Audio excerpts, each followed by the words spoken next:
Hello YouTubers, my name is Frederick Lopez and you're in a new My Favorite segment. Today I'm going to be going over my least favorite to most favorite films out of the Underworld series. Okay, to start off this list, my least favorite out of the 5 Underworld films is Underworld Awakening. It's the 4th entry in the series, and the reason why it's my least favorite is because it's not as strong as the first 3 stories and it's a little bit of a departure from the tone set in the first 3 installments. Now, I actually quite enjoyed this film. I saw it in theaters in 2012, 3D, filmed with a Fusion camera system, among one of my favorite 3D experiences with Resident Evil Afterlife and Avatar. However, when you watch it in 2D, you can tell that the whole thing is a 3D gimmick, and you also have the absence of Scott Speedman as Michael. They don't have his character. He's briefly mentioned and just kind of teased about. Instead, we have a horrible CGI'd face of Michael Corvin, and it's not done very well.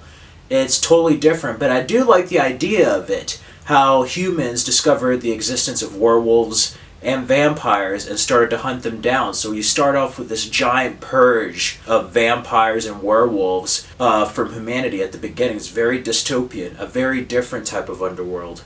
And the humans play a vital part of it.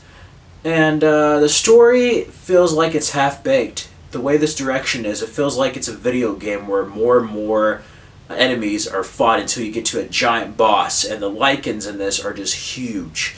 And the effects aren't very well done. It's nice having Kate Beckinsale back, but she's really doing the fans a service here.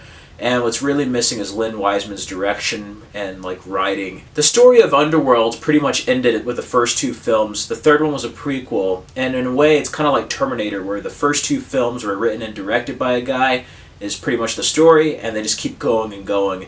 And Underworld has suffered the same fate on film. And Underworld Awakening, while it has its moments, feels like an unfulfilled idea. It feels like they're just still in the initial stages of an idea. If you got Scott Speedman back and maybe a bit more writing on the script with a couple of more drafts and an hour added to the film, I felt like it would have been better. But I do like the twists with the Lycans being behind everything, and then Celine finally having a daughter with Michael and having a hybrid child. That is very interesting in the film, but ultimately Kate Beckinsale kicking ass and taking names isn't going to be enough to have this as my favorite Underworld film. It was quite underwhelming after the first 3. After Underworld Awakening, I would probably have the latest installment, the 5th installment, Underworld Blood Wars. I really liked this movie. Is it the best it could have been? No. Like Awakening, the absence of Scott Speedman and just some of the story ideas and Lynn Wiseman really hurted this film. But I felt like this film was trying, and the tone felt more in line with the first 2 films. Celine is hunted by both vampires and Lycans. She only has a couple of allies. Her daughter is gone away.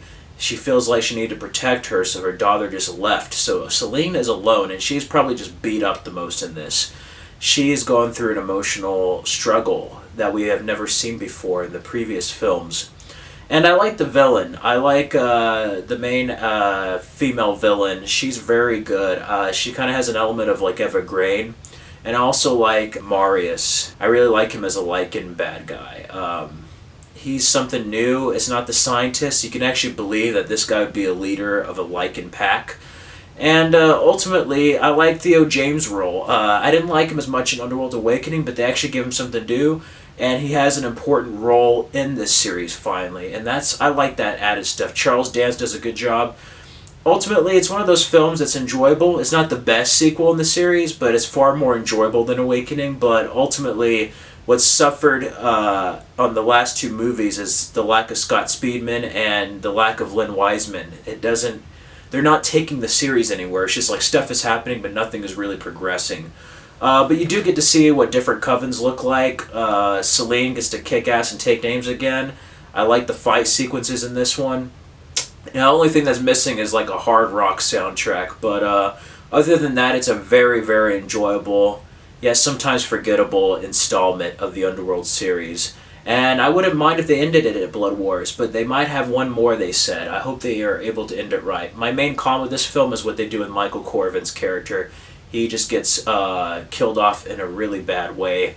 And Scott Speedman may have not wanted to come back, but if he did, they should have waited for him, do something with the character. I just hope they're able to end the series in a dignified way, because right now it's just kind of everywhere. Now, the next two are kind of hard because one of them I think is a better film, yet the other one, the style and everything is there. But on my number 3 list, I have Underworld Rise of the Lycans. In a way, it's better story than the original Underworld, but it's very short and it's already explored territory that we went through in the first movie.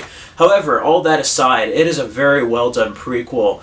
And not only that, you can watch after the first 2 movies, but you can watch before the first 2 movies and then see the first 2 films after, and it'll still work. I like Rona Mitra as Sonia, Michael Sheen as Lucian, and then you have Bill Nye back as Victor. The whole backstory is well done, and it's a tragic love story.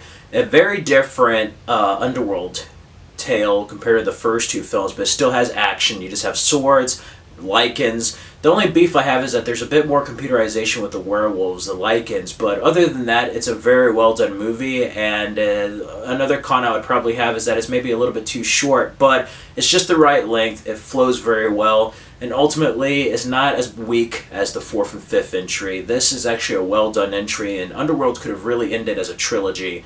It's an enjoyable film. If you have not seen any of the Underworld films, I would highly recommend seeing Rise of the Lycans. You will not regret it, and it's nice seeing how the whole war between the vampires and Lycans started, and more added to the backstory that we saw a glimpse of in Underworld. After that, number 2 on my list would be the original Underworld film. While it may not have a strong story as Rise of the Lycans, it has the tone and everything that set up this universe. It's the one film that actually set up the whole Underworld aspect of the film, with the Lycans and vampires fighting without humans knowing their existence. I like how Michael Corvin's introduced as a love interest for Selene. Selene, Kate Beckinsale, one of the first roles here, is just an action kick-ass woman. She was in dramatic roles before, but this is so well done. And in the first Underworld, besides the gothic feeling and the rock music, you have the feeling of the Matrix films and the Blade films that came out around the early millennium, late 90s. And it's amazing. It's one of the best vampire films, best werewolf films I've ever seen. And Len Wiseman does a terrific job in his directorial debut. All around, Underworld is not the best movie, but it's an enjoyable film and something that fits within the genre it is in, and is among my favorites. My favorite Underworld film, still to this day, is Underworld Evolution. It's a second part of Underworld. They actually wrote both films as one story, but it was too much story, so they split it up. Underworld Evolution, in my opinion, just builds upon everything that Underworld set up and takes it a step further. You get to know more about the origins of the vampires and Lycans, and then the immortal, the Corvinus bloodline. Michael Corvin gets more to do as a hybrid vampire werewolf. I like the relationship between him and Selene. Their scenes, the villain is amazing. Marcus is just out for blood. The way they have his wings, the practical effects used, the fighting, the soundtrack.